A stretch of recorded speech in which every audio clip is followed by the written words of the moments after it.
Sean todos muy bienvenidos. Continuamos nuestra consideración, nuestro estudio de esta primera carta de Juan. La semana anterior pudimos acceder al capítulo número 5.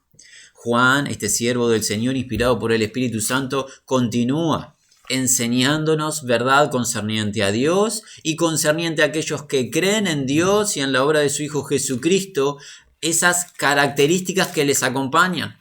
Sabemos de este amor que han recibido, han sido amados por Dios y ellos ahora aman, amando a Dios, pero amando a los que Dios ha engendrado. Y ese amor se define ¿en qué? En el guardar, en el practicar los mandamientos de Dios. Cada vez que obedecemos una de las órdenes que encontramos en la palabra de Dios es una expresión de amor.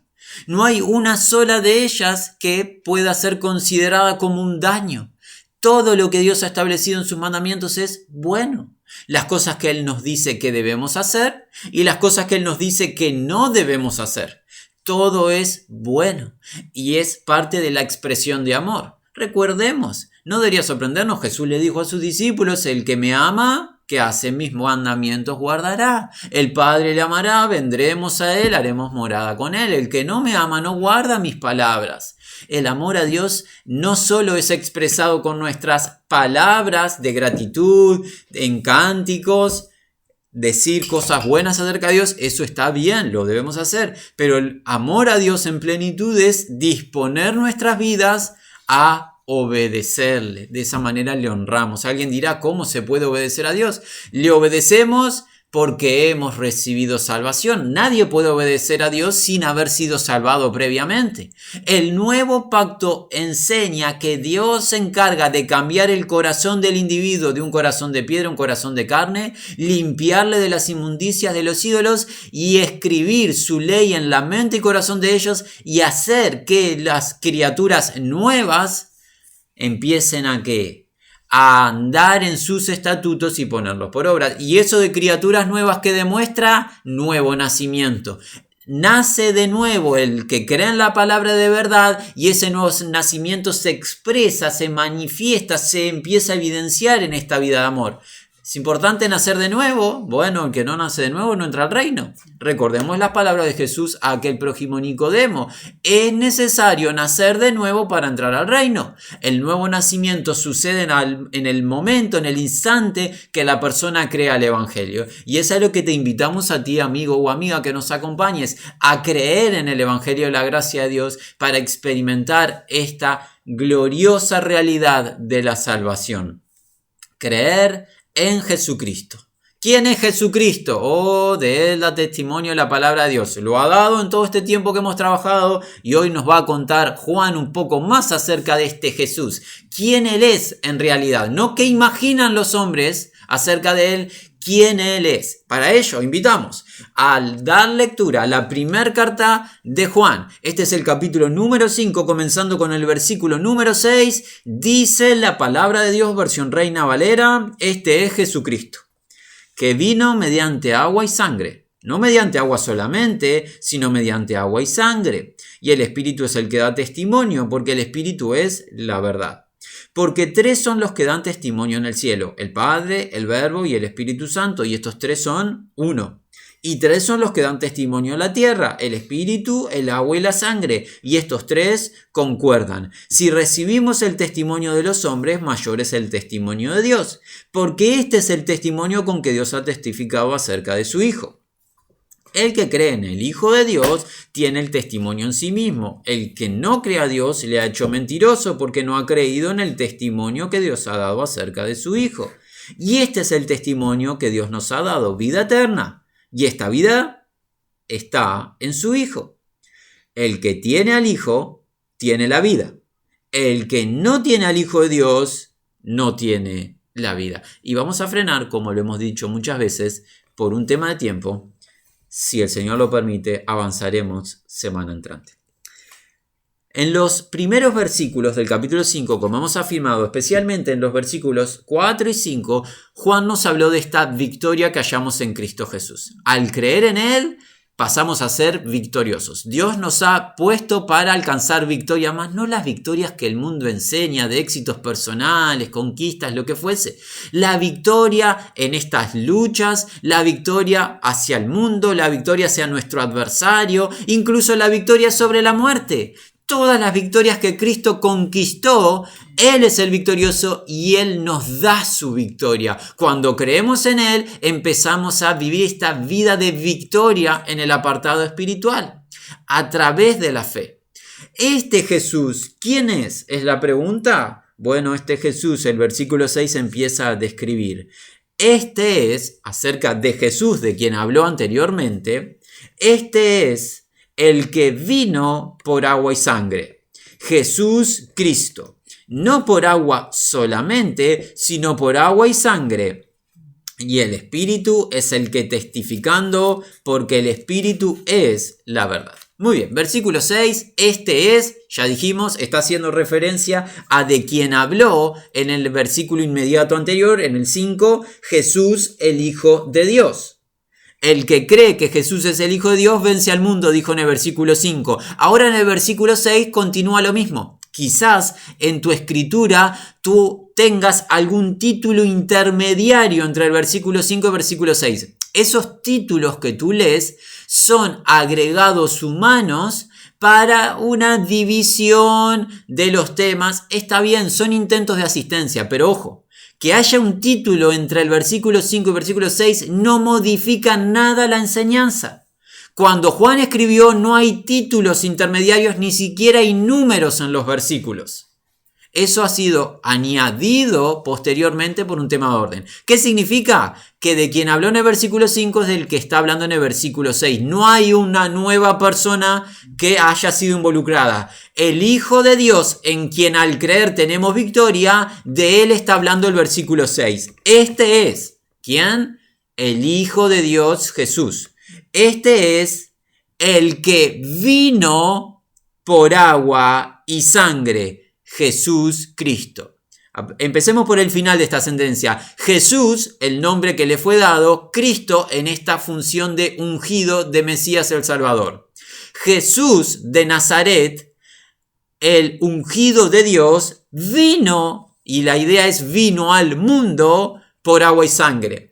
¿Qué creemos que signifique? Bueno, esa agua es referencia a nacimiento. En particular, por ejemplo, en nuestra realidad del nuevo nacimiento. Lo expresamos en la inmersión de agua, en nuestro testimonio. En cuanto a Jesús, nació. ¿Qué significa que nació? Se encarnó.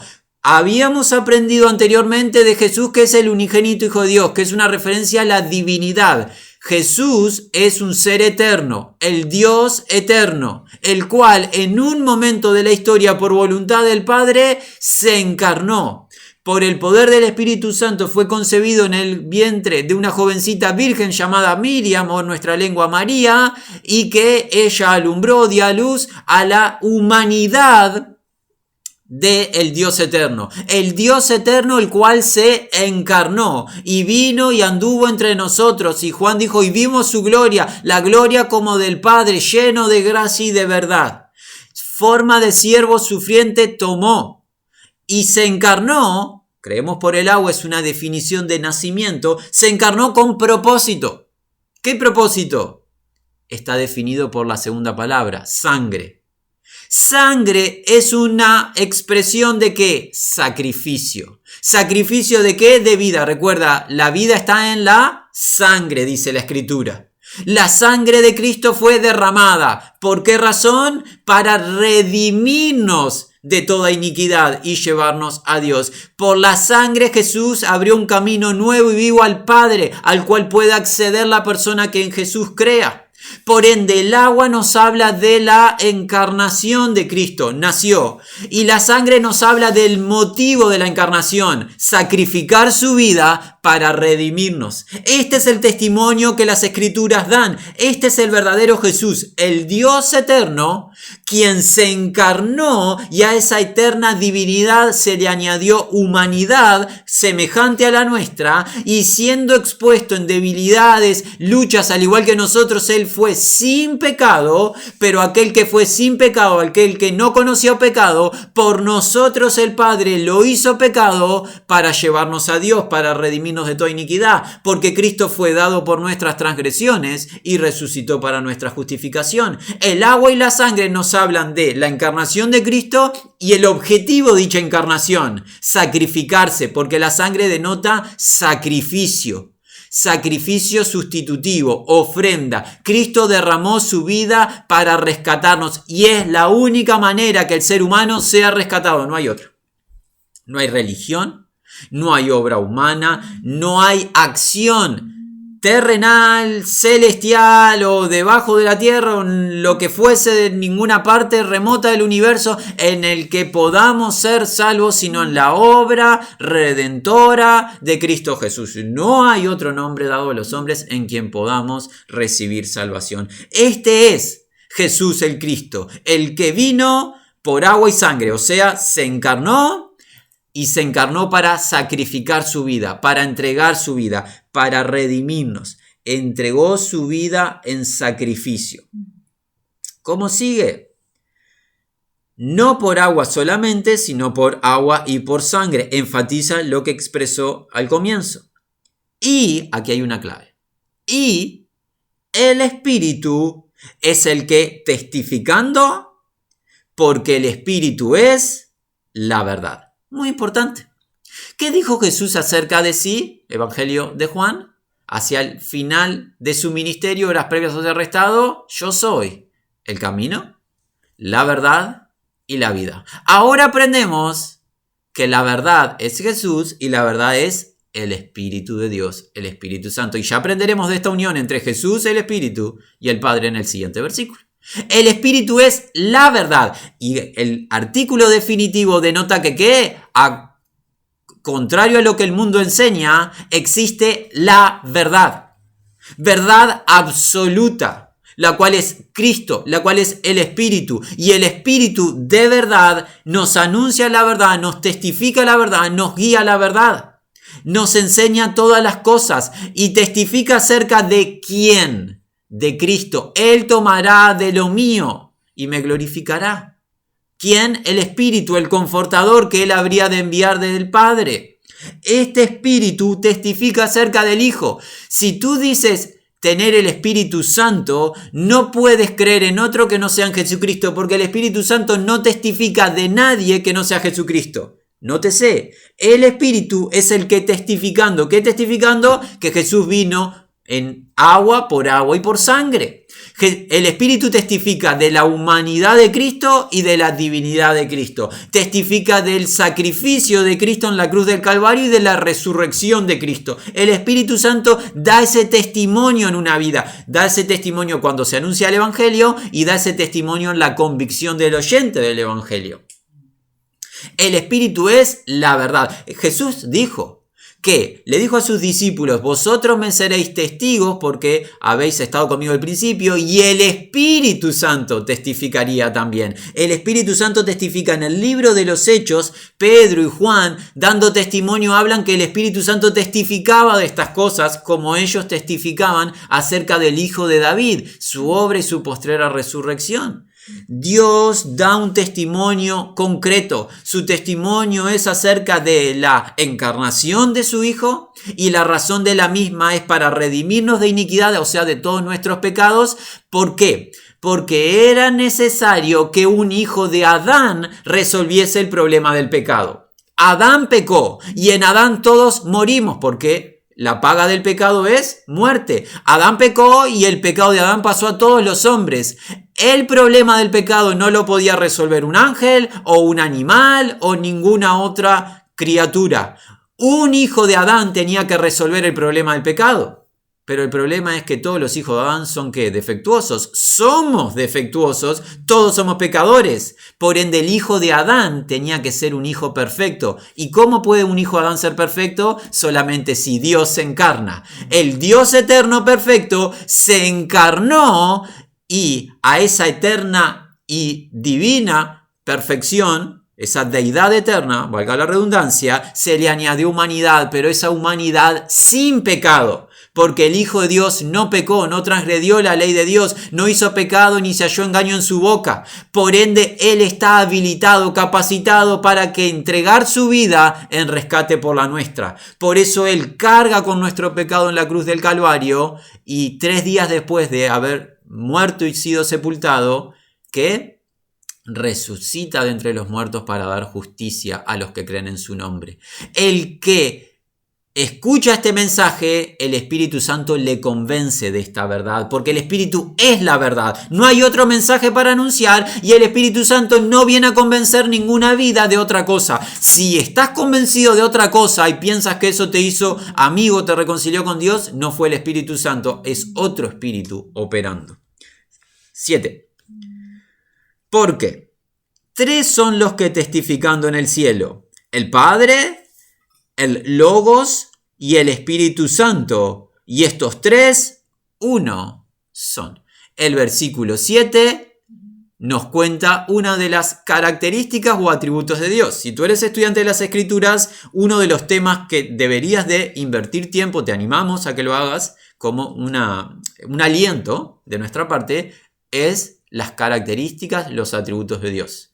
Dentro de lo que Dios nos cuenta acerca de sí mismo, tú puedes decir Dios es creador, Dios es eterno, Dios es inmortal, Dios es santo, Dios es luz, Dios es bueno, Dios es misericordioso. Son todas características de Dios. Una característica de Dios, los estudiantes de las Escrituras lo titularon como una expresión humana, pero intentando definir esta realidad, lo expresaron como la Trinidad. ¿Qué significa? Esta palabra no la vamos a encontrar en las Escrituras, pero sí encontramos el concepto. ¿Qué significa? Que Dios es uno. Eso le enseñó Dios a través de su siervo Moisés a Israel, su pueblo. Oye Israel, en el libro de Deuteronomio, en el capítulo 6, Jehová vuestro Dios, Jehová uno es. Dios es uno, pero Dios es 3. Dios es una sustancia, una esencia, y Dios es 3. Digámoslo así, aunque no es lo absolutamente correcto, pero para nuestro entendimiento Dios es 3 personas diferenciables o distinguibles. Dios el Padre, el cual envió a su Hijo, el cual Hijo testifica, no hago mi voluntad, sino la voluntad del que me envió. Espíritu Santo, el cual es denominado Confortador, que el Hijo dice, les conviene que yo me vaya, porque si no me fuese, no vendría el Confortador. Pero si me fuese, les voy a enviar el Confortador. Espíritu que testifica acerca del Hijo. Notamos diferencia. Son distinguibles el uno del otro, pero siendo distinguibles, son uno. Lo cual denota que no tienen discrepancias, que no tienen conflicto, porque son la misma sustancia, pero esa misma esencia, sustancia, se diferencia en Dios Padre, en Dios el Hijo y en Dios el Espíritu Santo. Siendo uno Dios, se diferencian 3 personas en esta realidad.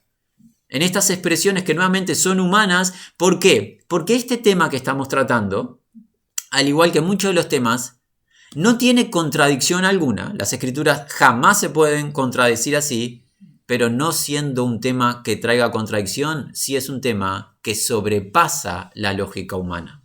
El razonamiento humano no puede llegar a una conclusión absoluta de este tema, no se puede razonar, sobrepasa la capacidad, no contradice esta enseñanza, la palabra, pero sí sobrepasa nuestra capacidad. ¿Qué podemos hacer? Lo que hace el Espíritu Santo en nosotros, creer que Dios es uno, pero que Dios es 3. Creer que Dios es Padre, que el Padre envía al Hijo, que el Hijo le ora al Padre, creer que el Espíritu Santo viene al Hijo, por ejemplo, en el bautismo de Cristo. ¿Qué hace? El Espíritu desciende en forma de paloma, posa sobre el Hijo. ¿Y qué hace el Padre desde el cielo? Declara con su voz audible, este es mi Hijo amado, en quien tengo complacencia, a él oíd. ¿Qué notamos? Vemos al Padre, vemos al Hijo y vemos descender al Espíritu. Siendo uno Dios, se diferencia el Padre, el Hijo y el Espíritu Santo. Es lo que está enseñando Juan. El verdadero Dios testifica acerca del Hijo y en el cielo se describe a Dios el Padre, a Dios el Hijo y a Dios el Espíritu Santo. Esto de Dios el Hijo, alguien dice, ¿cómo si Dios el Hijo no aparece en versículo 7? Aparece la palabra logos, que ya aprendimos en esta carta y en el Evangelio de Juan, que el logos o el verbo es referencia a aquel que se encarnó. ¿Quién es? Jesús el Cristo. Jesús es el logos, la palabra de Dios. Por ende, el Padre, el Logos, o sea, Jesús el Cristo y el Espíritu, estos tres representan al verdadero, la plenitud de Dios. Dios es uno y se diferencia en esa unidad el Padre, el Hijo y el Espíritu Santo. No hay discrepancia entre ellos, no hay contradicciones, no hay conflictos, están en una perfecta comunión. ¿Sí? Muy importante. Una de las características de Dios es lo que los estudiantes han declarado como la Trinidad. Nuevamente, esta palabra no se encuentra en las Escrituras, pero fue una palabra que los hombres declararon para desarrollar el concepto de que Dios es uno y Dios, siendo uno, es tres personas diferenciables: Padre, Hijo y Espíritu Santo. Pablo en sus cartas, en más de una de ellas, al culminar la segunda carta de Corintios, pero nos hablaba de que la gracia de Dios, el amor de Cristo Jesús y la comunión con el Espíritu Santo, cuando desarrollaba o iba a culminar una carta, ¿qué hacía referencia? A estas tres personas que integran la plenitud de Dios. Y esto lo vemos en el desarrollo de las Escrituras. Muy bien, vamos a pasar al versículo 8. Dice, el Espíritu y el agua y la sangre, y estos tres en uno están. En el 7 dijo, porque tres son los que testificando en el cielo, el Padre, el Logos y el Espíritu Santo, y estos tres uno son, el Espíritu, el agua y la sangre, y estos tres en uno están. Así como en el cielo vemos la plenitud de Dios dando testimonio acerca del Hijo y no hay discrepancia en el testimonio, en la tierra vemos algo: el Espíritu, el agua y la sangre. ¿Qué aprendimos? El agua creemos que es una referencia al nacimiento de Cristo, su encarnación. La sangre vimos que es una referencia a la vida entregada en sacrificio por nuestro rescate de Cristo. Y que vemos al Espíritu Santo operando, utilizando esos dos elementos como testimonio. El Espíritu Santo, el cual es la verdad, va a anunciar la encarnación de Cristo y va a anunciar el sacrificio de Cristo en la cruz de Calvario. El Espíritu Santo no nos va a anunciar otra cosa. En la tierra, el Espíritu testifica de la encarnación de Cristo, por cuanto los hijos participaron de carne y sangre, Él también participó de lo mismo, para destruir por medio de la muerte al que tenía el imperio de la muerte, esto es al diablo, y librar a todos los que por el temor de la muerte se encontraban sujetos a servidumbre, porque ciertamente, dice Hebreos capítulo 2, no socorrió a ángeles, sino que socorrió a la descendencia de Abraham. Por ende, Cristo se encarnó.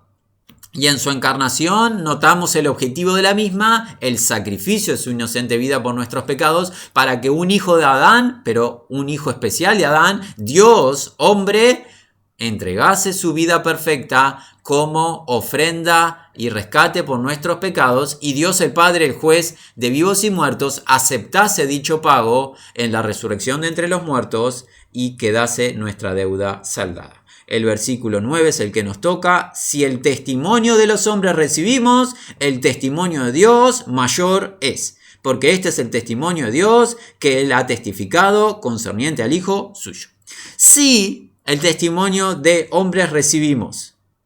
¿Recibimos testimonio de hombres? Ciertamente. Tal es así que la ley estableció que por boca de 2 o 3 testigos tiene que estar establecida toda causa, y en la ley de Moisés, si 2 o 3 testigos testificaban algo concerniente a un evento, podía ser causa de que un prójimo pierda la vida, se le quite la vida. Si 2 o 3 testigos veían a un individuo quebrantar la ley de Dios, el testimonio de esos 3 testigos, 2 o 3 testigos, era válido en la ley para quitarle la vida al culpable. Por ende, ¿recibimos el testimonio de los hombres? Ciertamente, en nuestros días, los estados, cada vez que hay un acto judicial, se toma testimonio bajo juramento a una persona. Y ese testimonio se lo toma como válido. Es más, si alguien da falso testimonio, se puede exponer la persona a consecuencias en nuestros gobiernos. Por ende, ¿recibimos el testimonio de los hombres? Ciertamente. Lo tomamos como válido la palabra del ser humano. Ahora Juan va a establecer esta idea. Sí, el testimonio de los hombres recibimos, y lo recibimos. El testimonio de Dios, aquí viene una comparación, este es un adjetivo comparativo. Mayor es, ¿mayor que qué? Que el testimonio de los hombres. Aquí se realiza la comparación de dos testimonios. El testimonio de los hombres contra el testimonio de Dios. Nosotros aceptamos el testimonio de las personas, o sea, los hombres. ¿No aceptaremos el testimonio de Dios? Piensa, los hombres, o sea, los seres humanos, hemos nacido en corrupción, en pecado, y de nuestra boca salen mentiras. Hablamos engaño, damos falso testimonio, y así todos aceptamos las palabras uno de otros. Pero Dios no es hombre para que mienta, ni hijo de hombre para que se arrepienta. Dice la Escritura que es el vivo y verdadero, el veraz, que no miente. ¿Cómo hemos de aceptar testimonios de engañadores mentirosos y habremos de rechazar el testimonio del veraz? Alguien dirá, no, lo lógico, lo sabio es aceptar el testimonio de Dios. Bueno, a ver, el testimonio de Dios que Él ha dado o ha testificado es concerniente a Él, hijo suyo. Este es mi hijo amado en quien tengo complacencia, el oír. ¿Y qué testificó? Testificó de su encarnación, testificó de su crucifixión, sacrificio, ofrenda, y testificó en su resurrección. La resurrección de Cristo es el testimonio visible de que Dios aceptó el pago por el pecado. Porque si Cristo hubiese establecido una ofrenda desagradable al Padre, no hubiese resucitado entre los muertos.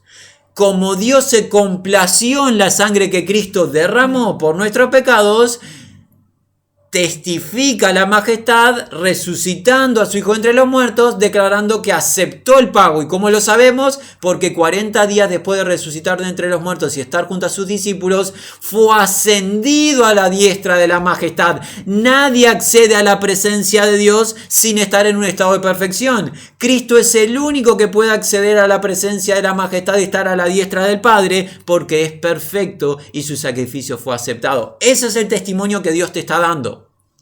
¿Crees tú? Si crees en este testimonio, tú vas a recibir algo. ¿Qué he de recibir? 10. El que creyendo en el Hijo de Dios tiene el testimonio en sí mismo. El que no creyendo a Dios, mentiroso o engañador le ha hecho a él, porque no ha creído en el testimonio que ha testificado Dios concerniente al Hijo suyo. Agregamos el 11 y vemos los dos. Y este es el testimonio que vida eterna ha dado Dios a nosotros, y esta, la vida en el Hijo suyo está. El que creyendo en el Hijo de Dios está creyendo en el testimonio que Dios da, porque Dios testifica acerca de su Hijo, y ese testimonio lo hace a través del Espíritu Santo, y el Espíritu Santo habla a través de ¿qué? De los enviados. Recuerda como Jesús le dijo, vosotros testificaréis a los discípulos y el Espíritu Santo testificará. El Espíritu Santo utiliza personas para testificar, y esas personas inspiradas por el Espíritu Santo que hablan la palabra de Dios, y esa palabra de Dios es concerniente al Hijo de Dios, y el Hijo de Dios se manifiesta a través de la predicación del Evangelio con esta obra en su encarnación, en su sacrificio y en su postrera resurrección de entre los muertos. ¿Para qué? Para resolver el problema del pecado, para vencer a la muerte, al mundo, al diablo, y para conceder el don de la vida eterna. La vida eterna es el obsequio que recibes al creer en el testimonio que Dios da acerca de su Hijo. Por ende, ¿qué obtengo cuando creo en el testimonio? Vida eterna, que es la vida del reino de Dios. Esta vida abundante, no solamente vida en extensión de tiempo, ciertamente, sino la vida de conocer al Padre, conocer al Hijo. Esa es la vida eterna, que te conozcan a ti, oh Dios, y a Jesucristo, a quien has enviado. La vida eterna comienza al creer. Ya tiene vida eterna el que cree. Vida en comunión con el Padre, con el Hijo a través del Espíritu Santo. Eso se hace acreedor, el creyente. Pero hay algo en el medio de esto que hemos hecho. Hemos comenzado en el versículo 10 y hemos ido hasta la finalización del versículo 11. Pero en el medio encontramos algo. El que no cree. Fuimos a la parte agradable, a la parte creyente. El que cree cree en el testimonio que Dios da, recibe vida eterna. Glorioso. Pero ¿qué pasa con el que no cree? Una situación trágica. ¿Por qué? Porque el que no creyendo, estamos en el 10 nuevamente, segunda mitad, mentiroso, por ende engañador, le ha hecho. ¿A quién? A Dios, el testificador. ¿Por qué? Porque no ha creído en el testimonio que ha testificado Dios concerniente al Hijo suyo. Si tú dices, yo no creo al Evangelio, si no crees es porque el testimonio es falso. No creemos en lo falso. Recuerda, nuevamente, creemos en los hombres, ¿verdad? Recibimos el testimonio de los hombres. Dios no miente. Entonces el testimonio de Dios tiene que ser recibido con los brazos abiertos y se acepta todo lo que Dios dice, porque Él no miente, no engaña. Si uno dice yo no creo, entonces Dios engaña. Por algo no estás creyendo. Dios es falso. ¿A quién no le creemos? Y a un engañador. ¿A quién no aceptamos y no recibimos? A un ladrón, a un usurpador. A ese no le damos confianza, no le damos participación en nuestros hogares, a nuestras familias. Si le decimos no al testimonio de Dios, estamos diciendo Dios es falso, Dios es engañador. Recuerda, perezca. Antes sea Dios veraz y todo hombre mentiroso. Él es vencedor en su juicio. El que dice no al Evangelio es como si estuviese diciendo Dios es engañador, Dios es corrupto. Oh, mis amigos, no hay razón para que alguien no crea al Evangelio. ¿Sabes cuál es? Vamos a contarte algo. Creo que más de uno que nos esté escuchando lo ha comprendido. Cuando escuchamos seres queridos, amigos, vecinos que nos dicen yo no puedo creer al Evangelio, lo que me estás contando, a la palabra de Dios, no se trata que no puedan creer. No se trata de un problema intelectual, de un problema de razonamiento, lo que fuese. No se trata de una incapacidad. Se trata de la realidad de no querer desprenderse de su vida natural. ¿Es eso lo que está en juego? Es lo único que está en juego. El anhelo de autogobernar mi vida y hacer lo que deseo y practicar el desarrollo de estos placeres disolutos, que son lo que me agradan, y no querer vivir la vida de Cristo. No hay nadie que tenga el argumento de decir yo no puedo creer porque Dios me engañó, porque Dios es mentiroso. No existe tal situación porque Dios es veraz. El testimonio real, el Espíritu Santo convence, lo ha hecho. Salieron en el mundo antiguo hermanos y hermanas a contarle a todos, Cristo resucitó. El Señor resucitó, le hemos visto, comimos junto a Él, estuvo en la casa, pasó la materia, traspasó la puerta estaba cerrada y estaba en medio nuestro. Es glorioso, está entre nosotros, es real, es veraz. Salieron por el mundo a decir la verdad, les amenazaron y les dijeron no hablen más de ese hombre y testificaron los apóstoles, no podemos dejar de hablar acerca de lo que hemos visto y oído. Le vimos y hemos estado junto a Él resucitado el Señor. Hay que dar testimonio. Todos testifican lo mismo. Nadie puede decir yo no creo porque no puedo creer. Más bien debería decir yo no puedo porque no quiero creer.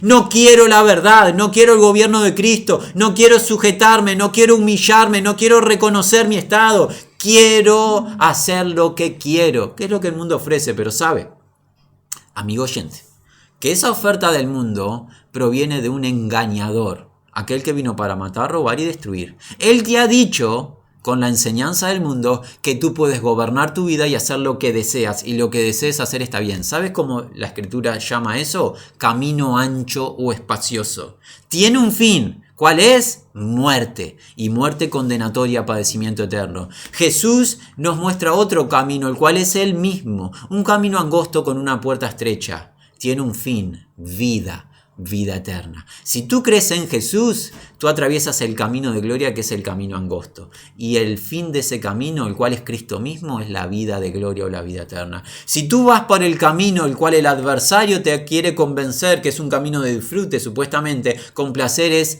disolutos, el fin es de destrucción o condenación. Nuevamente, lo declaramos. Nadie puede decir que no puede creer. Más bien alguien debería decir, no quiero creer. Porque no me conviene. Por favor, amigos, reflexionemos. Dios es veraz. Él nos ama. El adversario no te ama. Nada de lo que haces para tu bien. El que te ama es el Padre. Tú dirás, ¿cómo sé que me ama? Ya te lo había enseñado en la carta si prestaste atención anteriormente. ¿Cómo te ama? Entregando la vida de su inocente Hijo por ti.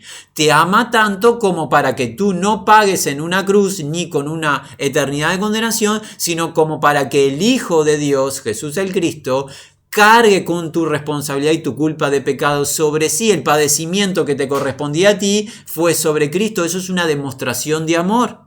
Así te ama, de tal manera amó Dios al mundo que ha dado a su Hijo unigénito para que todo aquel que en él cree no se pierda, sino que tenga ¿qué? La vida eterna. Esta vida se halla ¿dónde? En el Hijo.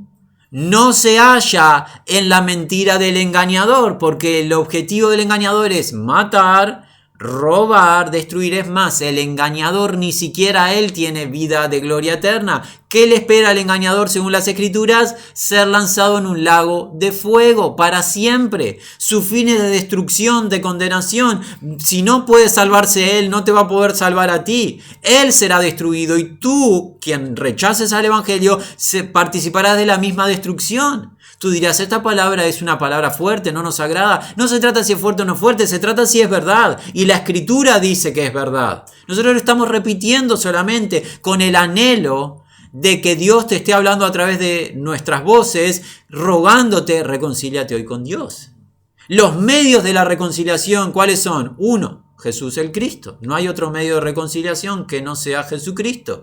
Él te lleva al estado adecuado, al estado de la reconciliación con el Padre. 12. De esta manera nos despedimos. El que teniendo el Hijo tiene la vida. El que no teniendo al Hijo de Dios, la vida no tiene. Una cosa que amamos de Juan es su claridad. Juan fue un hombre claro. Se dedicó a establecer sentencias inspiradas por el Espíritu de Dios que no dan para mucha duda. ¿Quién tiene vida eterna? El que tiene al Hijo de Dios. ¿Cómo se tiene al Hijo de Dios? Al creer. Recuerda, a los que le recibieron, recibir es dar la bienvenida, es tener. Esto es, a los que creen en su nombre, les dio la potestad de ser llamados los hijos de Dios. Eso lo encuentras en el capítulo 1 del Evangelio de Juan. Tener al Hijo es creer en el Hijo. Una vez que uno cree, pasa a estar unido con el Hijo. Pablo habla mucho en sus cartas acerca de estar en Él, en el Hijo. Tenemos al Hijo cuando creemos en Él. Cuando creemos en el Hijo y tenemos al Hijo, tenemos ¿qué? La vida del Hijo, la vida eterna, la nueva vida a través de este nuevo nacimiento, de esta regeneración por creer al Evangelio, recibir el sello del Espíritu Santo, la garantía de la salvación de una vez y para siempre. Esta vida está en el Hijo. Pero en contrapartida, algo tan claro como el tener la vida es al tener al Hijo, en contrapartida hay algo muy claro también. El que no tiene la vida, ¿qué no tiene? O sea, el que no tiene al Hijo, ¿qué no tiene? La vida. Así como es tan claro que creer en el Hijo nos hace acreedores de la vida de gloria, la vida eterna, estar en comunión con el Padre y con el Hijo a través del Espíritu Santo, no tener al Hijo es no creer en el Hijo y es no hacerte acreedor de la vida. Pero tú dirás, ¿y si yo hago tal obra? ¿Y si ofrendo? ¿Y si me mejoro? ¿Y si dejo de comer esto? ¿O voy a tal templo o a tal monte y hago esto o aquello? Tú puedes hacer muchas cosas. Al Hijo no lo tienes. Si no tienes al Hijo no tienes vida. No tienes vida eterna. No tienes esperanza. Dios no acepta una ofrenda. Dios no acepta una obra. Dios no acepta nada que no sea la obra de su Hijo Jesucristo por nuestro rescate. El que tiene al Hijo tiene la vida. Y Juan, pero no Juan, Juan, el apóstol, sino Juan el Bautista o el bautizador, aquel último profeta que preparó el camino del Señor, llegó a decir en el Evangelio de Juan, avanzado el capítulo 3, que aquel que no tenga al Hijo, no solo no tiene la vida, sino que ¿qué más? La ira de Dios está sobre él. Hay vida eterna. Está aguardando por todos y cada uno de los que escuchen hoy al Evangelio y crean en él. Ese Evangelio tiene un centro de anuncio. Es el testimonio que Dios da acerca de su Hijo, el cual, siendo Dios eterno, se encarnó. ¿Con qué razón? Entregar su inocente vida en una cruz por razón de nuestras culpables y ofensivas, hostiles vidas a Dios a través de nuestro múltiple pecado. El que no conoció pecado, por nosotros lo hizo pecado para llevarnos a Dios. La inocente vida fue entregada, o sea, su sangre fue derramada. El Hijo de Dios murió y fue sepultado y al tercer día por el poder del Padre resucitó. Dios en su plenitud, el Padre enviando al Hijo y el Espíritu Santo siendo enviado para dar testimonio acerca del Hijo. Estos tres son uno. Así lo oró el Hijo, para que sean uno, los creyentes, como tú, oh Padre, en mí y yo en ti, que ellos sean perfectos en unidad. La plenitud de Dios dando testimonio acerca del Hijo. El que reciba el testimonio recibe vida eterna. El que rechaza el testimonio no tendrá la vida, sino que la ira de Dios está sobre él. Tan claro como Juan lo pudo escribir. Y hoy está vigente esta palabra. Nuestro anhelo es que tú la recibas. Recibas el don de la vida eterna hoy mismo al creer en Jesucristo, el unigénito Hijo de Dios. Sea la gracia de Dios con todos los que le amen.